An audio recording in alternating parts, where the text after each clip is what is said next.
Hey there, libel fans, and hey there, Chuck. This it's been a bit of a, I don't know what to say really. It's been a heady cocktail today of intrigue, of note taking. Basically, we've had to. This is an emergency podcast. It's an emergency podcast. This has been exactly called right. "I Have Left Work Early" in order to honour this before the big news. God love you. The big news of the summer. The real big story in football. The thing is, it's been the run up to the football season. You know, you've been doing some excellent work with your bonus episodes of Premier League fan previews, and I thought I had a bit of time. I'll take some notes on the trial. We don't have any time, Chuck. Tomorrow, we're recording on Thursday, the 28th of July. Tomorrow, there is going to be a verdict in the Wagatha Christie trial. And so we've had to bump this up. Like you say, you've left work early. Thank you so much for indulging me. That sounds like such a chore. Like, yeah, mate, I had to leave work early. Did you tell them what it was for? Or... No, probably not. Probably wouldn't have been allowed to go. Emergency, probably. Yeah. Real fact. I mean, in a way, you're kind of like family, mate. Exactly. So, it certainly is an emergency. This is an emergency because we didn't want this second part of the podcast. I mean, you're much more into this than I am. I'm just very much happy to be the early adopter in this situation, to be taken first hand on this thrill ride. But we didn't want the verdict to then colour any of this. So a lot of what we say might be made redundant and our opinions, but we'd rather have that than don't mind that. Just be like, oh, fucking Vardy won.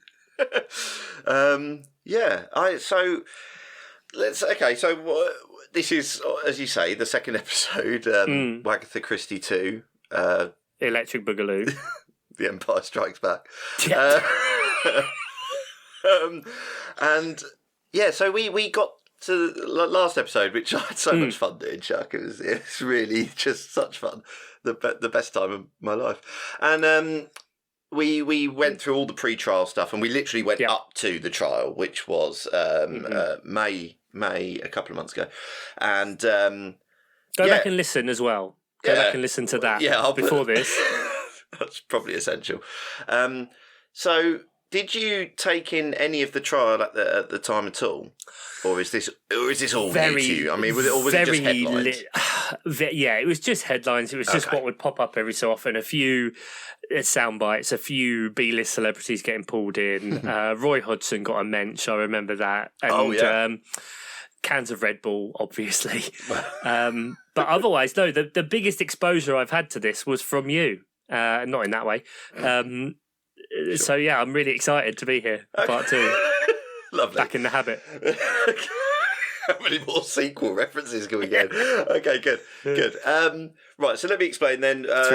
Three wags and a little lady? I don't know. So basically day one I've gone into some detail because it's a scene setter. And then I've sped up a little bit as we go through it. Definitely not because I did most of these notes this afternoon. So it's day one. It's day one of the Wagatha Christie trial. Palpable tension in the courtroom. Colleen and Rebecca pointedly not looking at each other as they get settled. Done. Wayne Rooney accompanying Colleen, as he did see him there every day during the trial. Would you wonder, because he had a lot on at the time? Derby were fighting relegation. He's still there. Yeah. It's the measure of a man. Really did have a lot on. And Derby not a club that were without their issues. As you say, relegation, financial, everything. But every day. Went in, looked awkward as fuck all the time, like he'd rather be anywhere else in the world, but always carrying Colleen's bag 2 steps behind her. Good man. Like Prince Philip, in a way. Not anymore. Rebecca, though, just with her legal team. No Jamie as yet on day one. Opening exchanges, fairly testy. Colleen's lawyer saying that there was a remarkable set of misfortunes that had befallen the communication devices.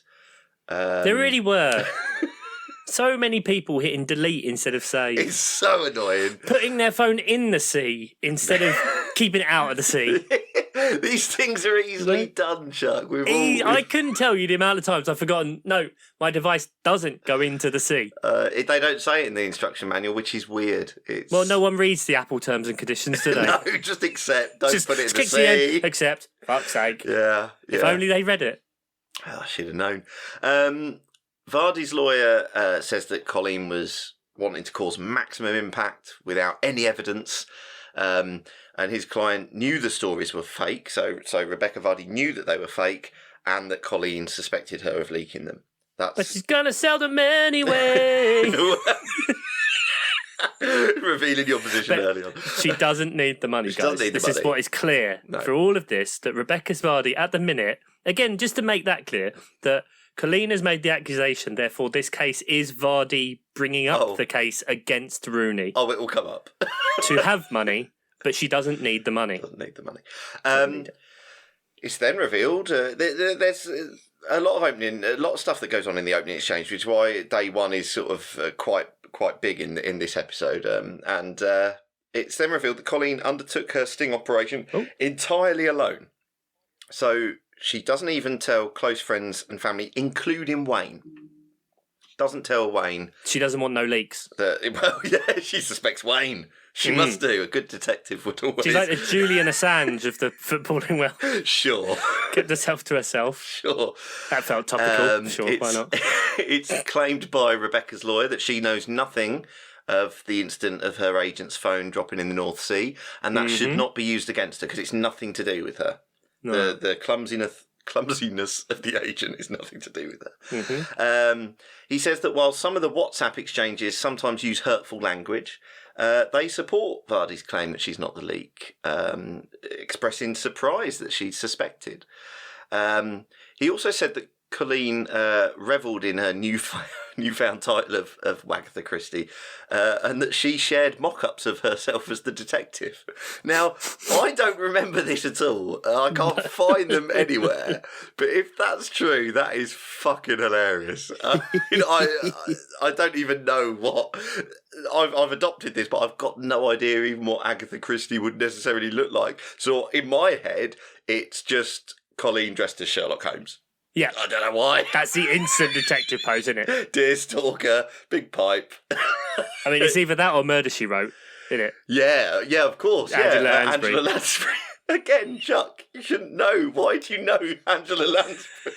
Who hasn't put on ITV4 on a Wednesday afternoon and not seen Angela Lansbury? Let's face it. Come on now. Well, I'll answer that, Chuck. Mrs. Potts not from many Beauty and the people Beast. your age. You know. She murdered a lot of people in those shows, okay? Yeah, absolutely. So, right. I think it's pretty obvious that Colleen was going for maximum impact when she posted. You know, you don't do that lengthy post without wanting maximum impact. We talked about how skillfully crafted the post is. A-level English literature style. Yeah. Pulling it apart. But even she can't have imagined how much it would catch fire. Or do you think she could imagine how much it would catch fire? I mean, she must have had an inkling. But to the extent it did. The thing about it being for maximum impact is mad because, well, you want impact, of course you do. And if someone's, like, betraying your trust effectively, and she's well aware of her cultural footprint's the wrong word, maybe, but her cultural reach, I guess, for this account being linked with football. Like, it was instantly going to get picked up by every football page, and that's it. It's on all four corners of the globe. And she feels wronged. So Yeah. But I don't know. I think of her at home seeing the Wagatha Christie hashtag take off and apparently actively getting involved in sharing stuff related to it as has been accused. I don't know whether that was all deleted, but yeah, at this point in the trial, hearing that, I'm thinking, at what point did she tell Wayne? If she's saying he didn't know anything about it, at what point does she go? Yeah. Have you checked? Have you been on Twitter today? I just I don't. Something's come up. You might get asked about it. It might have got a bit out of hand. Seriously, a bit out of hand. Yeah, exactly. I don't understand I don't know what point and how she broached that. I've had a bit of time on my hands. So I've been becoming the best detective since Poirot. Anyway, as for Vardy's end, her lawyers just say they can't speak for Vardy's agent, Caroline Watt, but Vardy didn't leak anything herself, has no knowledge of any leaks at all, no direct evidence that she's involved whatsoever. Because they sent the text that said that what happens is if they make it look like it's us, we'll say that it was someone else. Sure. So that defence that was a thing again. Oh, that defence will get well trodden. Don't worry about that. Excellent. So at this point, the Sun newspaper's secret wag column comes up. Have you ever heard of the secret wag column? I mean, the only thing I've used the Sun newspaper for in the last 6 years is to start fires. Quite rightly, yep, because you're a right-thinking individual. Absolutely. Well, the secret wag was a football-adjacent gossip column. Right. Perfect. That purported to be written by an anonymous wife of a footballer. Okay.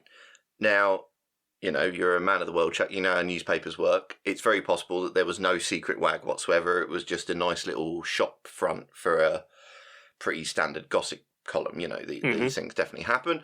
But it was Colleen's assumption that Rebecca was the secret wag, and parts of the column related to Wagatha Christie were read out to the court. So I'll read you some now. OMG, at which point the lawyer had to explain to the judge that stood for, oh my God. It's brilliant. Yeah, because famously, judges live under rocks. Apparently so. I don't know whether they do that for effect or whether the judge actually went, what does that mean? It makes it feel like judges' chambers, like that's literally the only place they see. Yeah. Very much. Yeah. I mean, wheeled have out. You ever seen... I've never seen a judge in a wild. No, well, that's true. I've met loads of people. Never met a judge. Yeah. Do they wear the wigs outside? Who knows? No, because that would give them away, wouldn't it? Well, of course, yeah, terrible. That's why they wear the wigs. Can't recognise them. Yeah. OMG. How could she? Colleen Rooney has created the biggest wag fallout since Nicola McLean whipped off her 32 double F super bra. Don't know what that Who's means. Nicola McLean? This tells you how big, how inverted commas big that event was. Obviously massive. Becky's had a load of flack. Double F. Becky's had a load of flack, but most of us think Colleen played a blinder, as long as it actually was Becky. Otherwise, it's a huge own goal. Lovely football reference. Lovely. And if Becky's people, that's not even written properly, so I'm reading this verbatim. And if Becky's had people she doesn't know about accessing her account, she needs to stop them ASAP. If Becky had people, right? Yeah, okay. Anyway, so do you think it's at all possible that Rebecca Vardy was writing under the pseudonym of the secret wag? I mean, it's definitely possible. It would seem like it. I mean, I don't think you can hide it under, like the Homeric idea that it was actually just people contributing over time, and there were many secret wags. One for your classicists there. It's not exactly high drama and high literature. I think she could have been one, or at least like a contributor to it, or like feeding the information to the person who was writing it, because. If you've done this thing where one account can see your fake stories and your fake images, like it has to have come via that account. Feels like it, doesn't it? I mean, I think what you've said there, that it is probably likely a multiple source type thing, is absolutely right. Why would you sort of limit yourself to just one source? It just you would keep it going regardless of whether that source then decides to stop sharing things with you. But yeah, anyway, so another conversation was read out between Rebecca Vardy and her agent. This has always been good. The messages between Caroline Watt and Rebecca Vardy. Yeah, brilliant. So this is February 2019. Bear in mind the post happened in October 2019, so a good way before. Yeah, Caroline Watt. Babe, has Colleen unfollowed you? Vardy. OMG. Remember that stands for oh my God. Oh my God. I just saw. Wow. What a I'm going to message Caroline. I've just taken a swig of water, you fucker. Sorry. Say bleep next time. Caroline, I would leave it a while and then in a few weeks message her and ask if you have offended her. Vardy, she thinks it's me that's been doing stories on her. Of all the people on her Instagram, for fuck's sake. Leanne Brown, etc. Don't know who she is. Caroline, I know. So hang on, this is a text exchange from before the Wagatha Christie post. Yeah. Ooh. Yeah. So there's already suspicions out there. Should have thrown this phone in the North Sea. Yeah, I don't know. That's actually interesting. I don't know where these messages come from, being as laptops and phones have apparently been Put them all in a bag full of rocks, chuck them over the fucking side. Start again, guys. Do you know what I've done? I've missed out the kisses on the end of the message. Right, start again. No, there are only two. But start again. I'll do them from now. Rebecca, that needs to get over herself. That's falling out material. Unfollowing on Instagram. There wasn't a kiss on that one. She was serious. Caroline, I wouldn't say that though. If she thinks you're looking at her page, she'll think it's you. If you leave it a week or so and then say you realised you hadn't seen her post for ages, then it won't look obvious. Rebecca, unless someone told her it came from you. Caroline, I don't think anyone would. Rebecca, I know. I'm offended she thinks I did it. Kiss. I mean, we're back on kisses now. Yeah. I mean, for fuck's sake, Dawn fucking Ward is still on there. Dawn Ward? Not Dawn. Dawn Ward and someone Brown that you said? Yeah. Caroline, yep, kiss. Rebecca, I don't know when she unfollowed me. Caroline, must have been this week. I looked on there this weekend. Rebecca, someone on her Instagram regularly sells stories on her, though. Kiss. Now, this is interesting because Rebecca does genuinely seem there to not know who it is. Caroline, because she's private, she can remove you as a follower and it stops you from seeing her page. Kiss. Rebecca, what a joke. All I've ever been is nice to her, though. Even when Wayne was being a kiss. Stupid cow deserves everything she gets. Hope she gets sold out massively now. Caroline, yep, if I was there, I would have messaged you first and said, I think you've done this. So there is definitely, they assume that suspicion is landing on them. Okay, getting this in all early. And the last message is one we've already spoken about, Caroline. If she does try and say it, or that it was me, it's undeniably obvious. What we'll do is say, I left the company I was working for and one of the girls in the office has your password saved, blah, blah, blah. We've already talked about this. That. Just your usual reminder that Rebecca Vardy is the one bringing this action to court, right? Very important to set that out there. Yeah, so they're examining the exchanges. At this point, another message from Rebecca is read out saying, I'd love to leak those stories. Vardy's lawyer says that this was relating to other stories.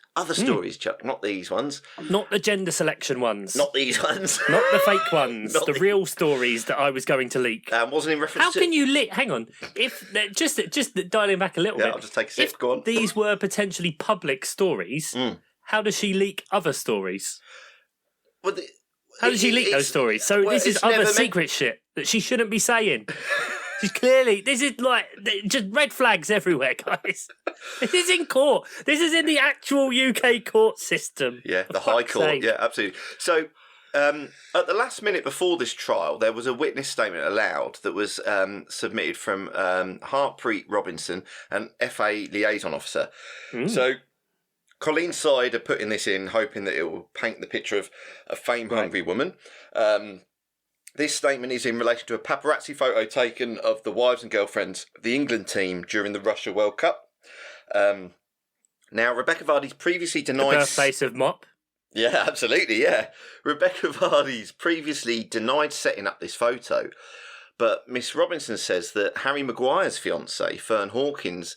had expressed her upset about the photo and being put in that situation of being in a set-up paparazzi, situation by Vardy, as if being Harry Maguire's fiancée wasn't enough of a setup. Enough. Yeah, exactly. Colleen's barrister then goes in hard on Rebecca, saying that she only turned on Caroline Watt because Rebecca Vardy sort of turned on her agent a little bit, which we'll get into later, but when it was deemed that Caroline would not be a party to the case, so as we heard in the pre-trial stuff, Caroline is not been added to this case, i.e. if it's Rebecca Vardy's agent doing the leaking, then the court might see it that it's not anything to do with Rebecca Vardy. Right. Yeah, but as is always the case, this is Colleen's barrister, by the way, not me, because what I'm about to say is quite pejorative. As is always the case with Mrs. Vardy, she denies, but then when it becomes deniably obvious, she lies and she distances herself, and she said the stories were leaked without her approval. Rebecca's lawyer counters by saying that Colleen revelled in her reputation. Oh, here we go. Actually, I forgot about this bit. So this is the bit they talk about specifics about her revelling in Wagatha Christie. Apparently, she had clips on her phone that someone had mocked up of her as Scooby-Doo unmasking Rebecca with the "It's Rebecca." And I would pay cash money to see that video. I really would. That sounds amazing. That's brilliant. Yeah. Anyway, towards the end of the first day, we're getting there, Chuck, don't worry. Rebecca Vardy takes the stand, immediately has to deny leaking information to newspapers, and is asked whether she thinks to do such a thing would be wrong. Which, obviously, any right-minded person would agree with. And she says she respects people's privacy. Colleen's lawyer follows up pretty devastatingly, asks about a 2004 interview she gave to the News of the World, shows her a printout of the article where she talks about having sex with Peter Andre, and reads the headline to the court: Peter's hung like a small chipolata, shaved, slobbery, lasts 5 minutes. Poor Peter. What's he done to deserve? Who need to drag him? I mean, I guess we know who Mysterious Girl's about now, but it's just not right for drag him through like that. He wrote a lovely song. Chipolata. That's not on. The lawyer suggested that revealing these things to a newspaper with a circulation of 4 million wasn't respecting people's privacy. Rebecca replied that she was, and to be fair, like I really do feel like we should show both sides of this. Rebecca replied that she was forced to do the interview by her ex-husband. Now, I know nothing of this situation. I know nothing of maybe there was some coercive control involved. Yep. So, it's only fair to say we don't know anything of that situation, because we're having a laugh with this situation because it's people in the public eye. But, that's what she says. So let's go along with that. That's, but the headline itself is amusing. She then said she hadn't told Colleen that other people had access to her Instagram account, and she didn't know that anything had been happening, because it was said, why didn't you tell Colleen that you weren't the only one within? That pretty much wraps up day one. Okay. Now, day two, Rebecca Vardy, still on the stand, asked about sitting behind Colleen at an England match. You might have seen some pictures in the paper of Colleen and Rebecca sort of pretty close at an England match. And basically, Vardy claims that she was allocated that seat behind Colleen, but Colleen's lawyer says that they've got an FA witness, this same FA witness, that they were not Vardy's seats. Vardy counters that witness must be confused. Apparently, Colleen told Vardy to move seats. Right. Which sort of pours water on the idea that they were friends. Friends, yeah. Yeah, if Colleen's turned around and gone, fucking move. Can you fuck off? I don't want you looking over my shoulder and seeing my text. Well, yeah, quite. Well, that's clearly why. Yeah, maybe, yeah. But Vardy had to deny in court that she told Colleen to fuck off, saying it was a noisy stadium, maybe one of her friends said it. Yeah, and we all know, based on Rebecca's history, she would have told her to off anyway. Of course we know this to be true. Yeah. Now we get some amazing bits of testimony regarding other footballers.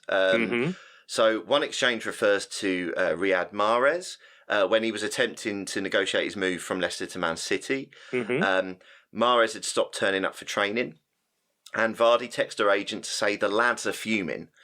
Caroline Watt responds, I can tell someone, to which Vardy replies, do it. The Sun was the only newspaper that ran with that story. And when asked about this in court, Vardy says, this has nothing to do with me. We then get on to Danny Drinkwater, who crashed his car. And Vardy texted her agent with the info about it and then said, I want paying for this.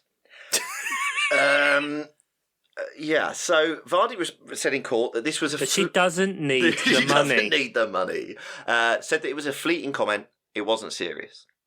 But after hearing that the Sun already had the info, so it was, old info to them, she texted saying, "I'm fuming, I didn't give it to you earlier." Now, it doesn't sound like someone who was either joking or, as you say, doesn't need the money. It's like someone who wanted fucking pay and was absolutely gutted that they weren't probably the first I source. want fucking paying kiss, though. Well, of course. I'll leave out the kiss. And finally, for day 2, the court heard of messages between Vardy and her agent regarding 3 people whose identity was protected by the court. Now, these were regarding a woman who was sleeping with a footballer behind her husband's back. Right. Now, I didn't hear anything about this at the time. Again, Vardy text, leak the story about redacted, shagging redacted, behind redacted's back.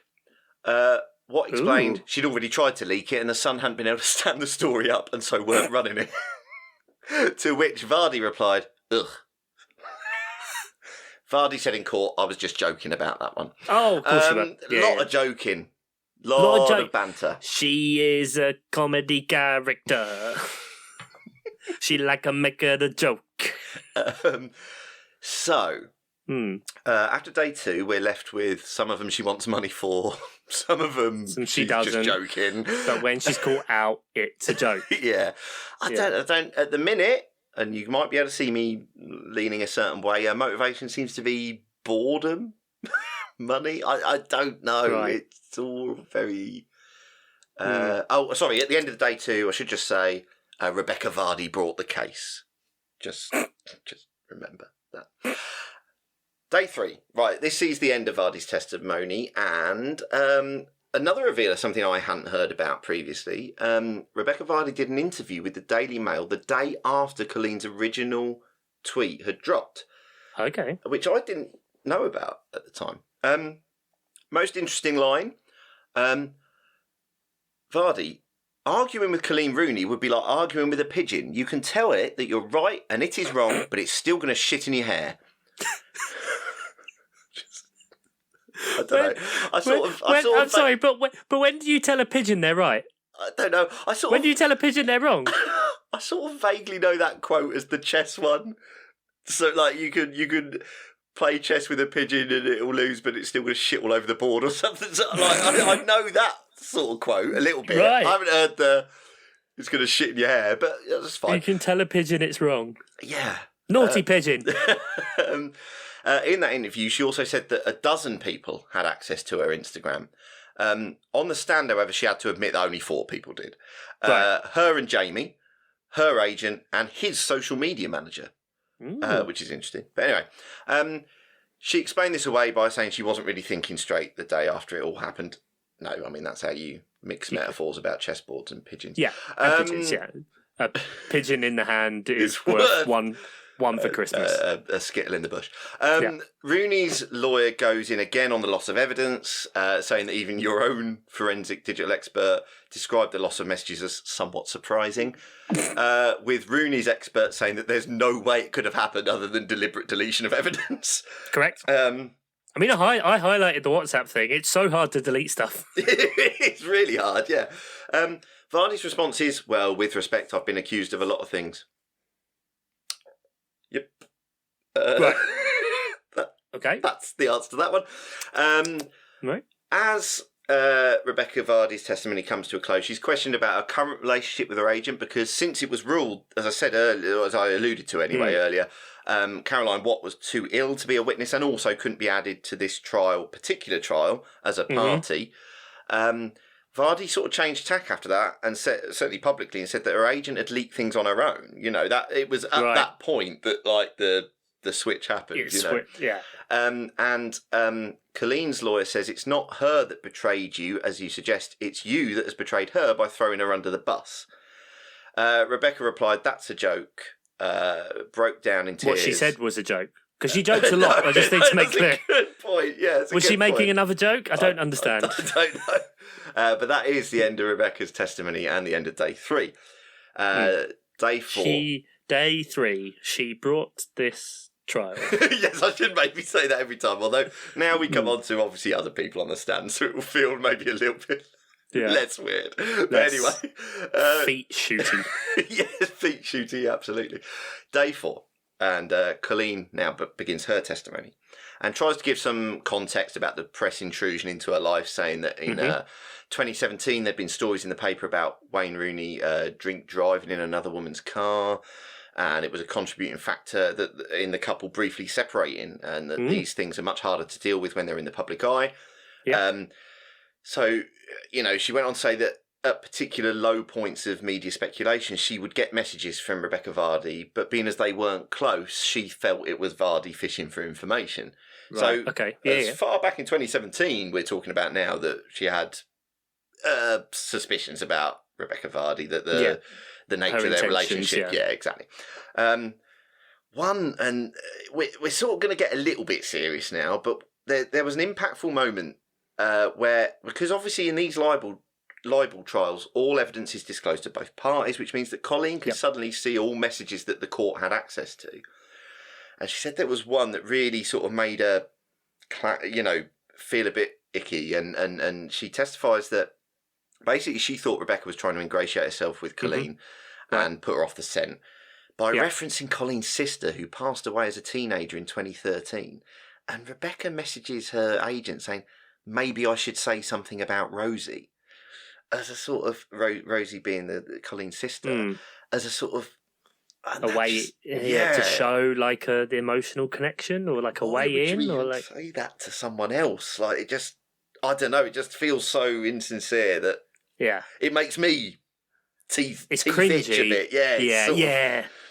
It's not good. I mean, so anyway, I can't really say much more about Day 4. It's pretty heavy. No. It's a bit iffy, you know. Well, again, Vardy brought this to time. Yeah. Day 5. Shall I wheel out the dead sister connection, or it doesn't feel good, does it? Day 5. Day 5. Colleen continues. How many days are there? Okay, well, I'll let you know now. So I'm just wondering because I've got a child to pick up soon. No worries, there's 7. So we're nearly there. Day 5. Colleen continues to give evidence, brands the Twitter moniker of Wagatha Christie ridiculous. Ridiculously brilliant, but fine. Ridiculously fucking awesome. Yeah. Don't have a go, love. It's all I've got going on. She defends the post she made on the day, saying, I've not used vicious words. I could have done a lot worse. I thought that was an okay way of putting it, really. Look, she put her English GCSE to good fucking use, all right? Evidently. Didn't she? And it should be used as a case study.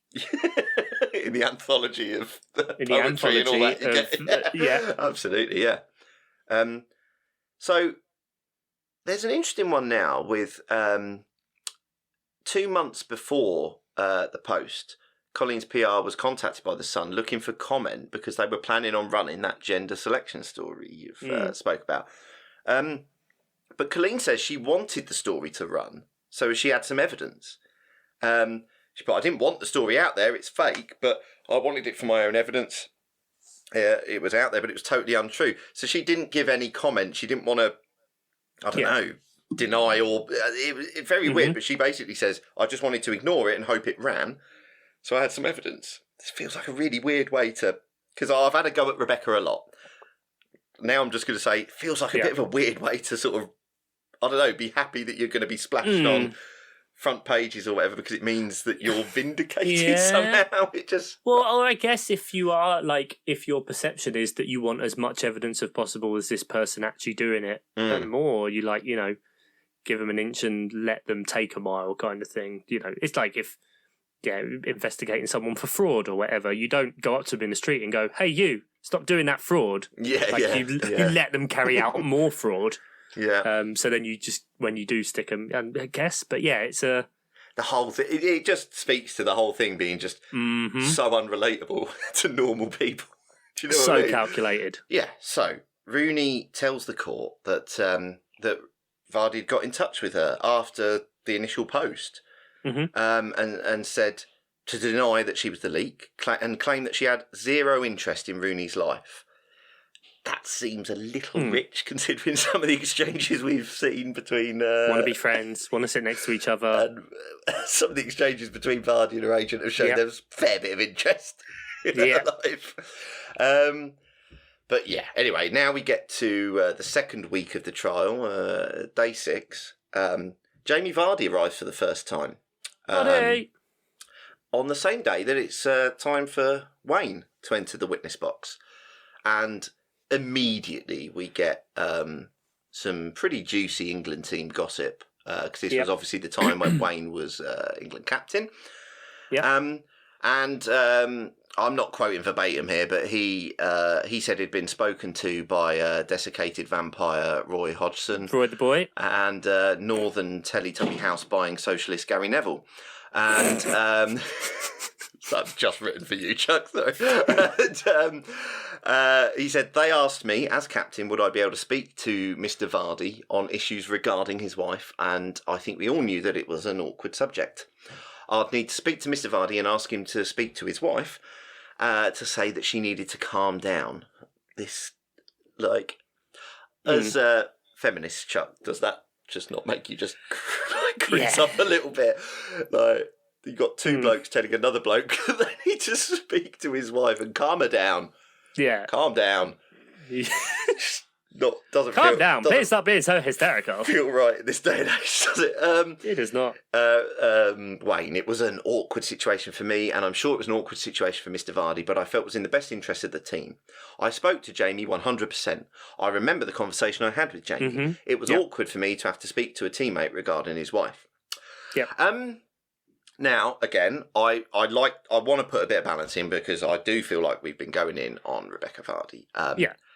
She brought the case to trial. Yeah, she brought it, absolutely. Do you not think that's slightly weird phrasing from Wayne there? I spoke to Jamie 100%. All right, no one questioned it. It's almost like he's expecting... I mean, didn't something come up in this...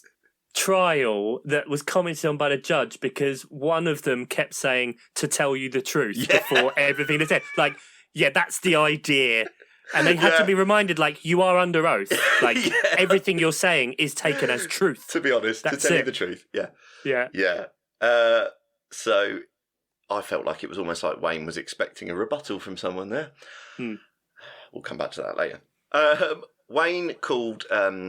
abuse that had been directed at Vardy on social media disgusting, which, again, for the record, we should say, hopefully it goes without saying, that sort of thing is fucking disgusting. I realise I've been showing my hand as we sort of talk about this, but I think there's a difference between criticising someone in the public eye, who certainly looks like they caught nasty things in the public eye, to sending them, targeted personal abuse. That's a genuinely ridiculous thing to do, even more so than doing 2 episodes of a podcast on this. But you know what I mean.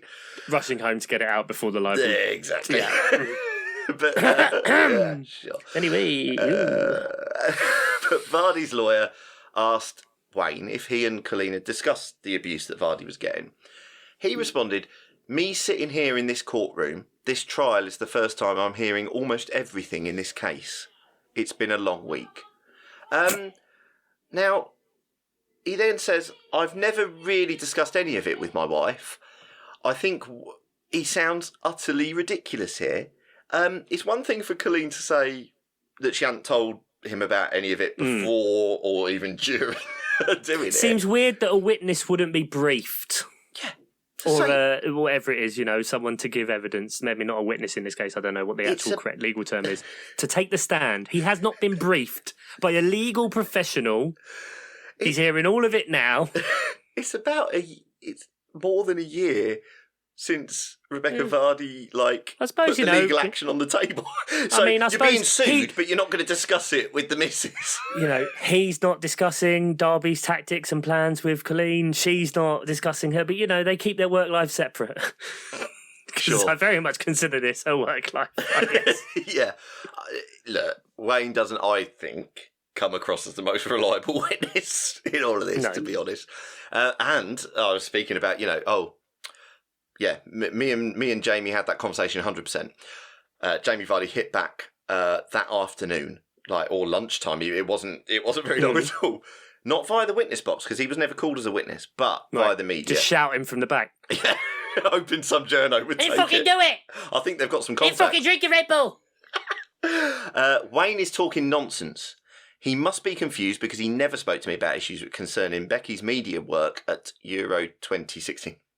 Media work. Media. Setting up anyway. Feels, yeah. And after that happened, the Vardys did not return to court after the lunch break. So okay, it was they left. So hang on, Wayne took the stand in the morning. Yep. Vardy shouted at the media outside. That is pretty much what happened. Yeah. Once again, rather than just taking the legal route and speaking to the court, they go straight to the papers. Yeah. Again, she brought this to trial. Yeah. In the afternoon, a football agent, Paul Stretford, took the stand, spoke about rumours that Rebecca Vardy had got her agent to publicly take the blame for the leaked stories about Colleen Rooney, as we've talked about. He said, I believe at some point after Colleen's post, I received a call from Ian Monk. Ian Monk. Monk PR. I don't know why he wouldn't just call it Ian PR. Seems like a good name. Ian told me that he had been informed that a note had been sent round to all news desks that Rebecca Vardy had sacked Caroline Watt as her agent, and that any and all updates of information about this matter would be coming from Kingsley Napley, which was the company. Subsequently, I recall having a discussion with Ian Monk, and it was sorry, I can't say it any other way. No, it's fine. It was my understanding that there were rumours circulating at the time that Rebecca Vardy was going to be severing ties with Caroline Watt, albeit she would look after Caroline Watt behind the scenes in return for Caroline Watt publicly taking the blame for having leaked the Instagram stories and posts to The Sun, which is pretty much the plan they discussed in the WhatsApp messages. Strange. Pretty much exactly. Right, okay. Day 7. Final day, Chuck. The whole saga distilled into 7 short days, only slightly shorter than these 2 episodes. And a mere 1.5... I mean, there's going to be a third. Yeah, probably after the third. Yeah. And a mere £1.5 million in legal fees. Which I should have trained to be a fucking lawyer. Well, man. I was going to say, weirdly, that was the fee you demanded to do these episodes with me. But has not been realised yet. Seems to have come from some holding company called Barcelona called FC. Ian Weird. Monk PR. But last day, Wayne and Colleen couldn't be asked to turn up. Well, the Vardys weren't coming back, were they? Or they did come back? They came back for the final day, yeah. It was just Wayne and Colleen. Colleen's lawyer said that originally it was thought that court wouldn't be sitting on that day. Maybe they thought it wouldn't go as long as it did. We all did. The family had a long-standing travel arrangement and no disrespect to the court was intended. Mrs. Justice Stain very graciously said, I don't take offence. And I say very graciously because I'm appalled on her behalf. She's a High Court judge, an incredibly educated woman. She's had to spend 7 days listening to this fucking shit. And that, like, excluding the pre-trial hearings. She's probably like, I just want this to be over. Well, yeah, I don't take offence. Mr. Justice has made me do this, and to be honest, he's in trouble at home. I've had enough. And the 2 months that she's taken to make her decision, and they can't be bothered to turn up because they're booked into Chessington World of Adventures or some shit. Fuck off! Was it Chessington World of Adventures? I made that up. I've got no idea. But it's just... They all just sat on Ramsay's Revenge going round and round. That's a defunct ride. That doesn't exist anymore. Jesus Christ. Cancel it. Anyway, whatever. Colleen's lawyers hit the key points in the closing argument. You know, the loss of evidence. That even though Colleen was posting on Instagram, it was a private account for friends. She had a reasonable expectation of privacy. And they wrap up by saying the exchanges between Vardy and her agent show there was clear knowledge of leaking the stories. He said, Caroline Watt never says in the messages, what are you talking about? What are you asking me to do? This is just speculation or gossiping. She knew exactly what she was getting at, basically. Yeah. By the same token, Mrs. Vardy never says, what, are you telling me you're going to the Sun? So, which is fair enough. Like, in all this chat, they never seem to go, like, what do you mean? What exactly do we mean? Like, it feels, and then you go back, like, the many years of different things, and, like, it all just feels like they've been doing it for a while. They have the connections, you know. Conversations were happening in 2017, you know, so yeah. It's because there was nothing to say. Mrs. Vardy knew perfectly well what Caroline Watt had been doing, and she approved it, and that's why it continued throughout 2019. Now, this is me talking now. This strikes me as a bit of a risky thing to close on, because obviously it's already been decided that Caroline Watt won't be a party to this case. Yeah. And common sense-wise, it feels pretty fucking hard to argue with, but legally, the judge might see a separation, and linking them so much in the closing argument feels a little bit, you know what I mean? Because I don't know. I just don't know whether legalese might save Vardy here. Vardy's lawyer's closing is a bit flakier, in my opinion. Vardy does not know to this day what happened. She does not know where the information came from. It is possible that the source of the leak is Caroline Watt, but Vardy did not want to cause any upset to her friend and agent.